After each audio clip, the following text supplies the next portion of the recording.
There are two virtues that you'll find promoted pretty much anywhere you look. The first is conviction. You take a stand for what you believe in against all odds.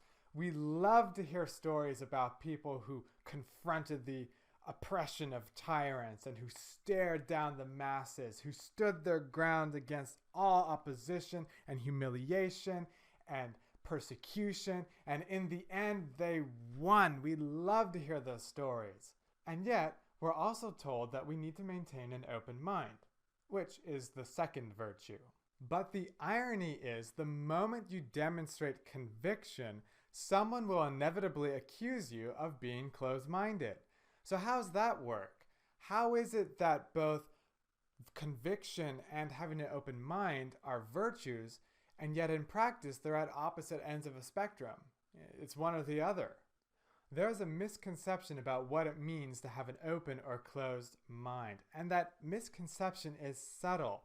It seems that the way people judge whether you have an open or closed mind is whether you actually change your mind. So if there are a bunch of people who disagree with you and you don't change your opinion, then they think you have a closed mind. It's as simple as that. But that misconception comes from an even deeper misconception about how to measure the value of an opinion. There seems to be an assumption that since all people are created equal, therefore all opinions must be equal, and who are you to say that your opinion is better than my opinion?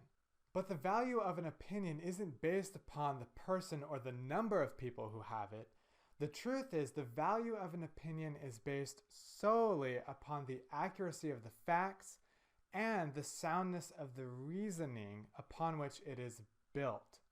If two people are arguing and one person is using facts and reason and the other person is using emotions and myth, then is the rational person being closed-minded because he's not changing his beliefs? Of course not. So the way to determine whether someone is being open-minded is not whether he changes his mind, but whether he is willing to re-evaluate his opinion based upon new information. And if that information is not as factual or rational as his current belief, then he's not being closed-minded when he doesn't change his belief. That's called discernment, the ability to sift between truth and lies, logic and fallacies. And the strength to maintain that discernment under pressure and against opposition, that is conviction. So yes, it is possible to have conviction and an open mind.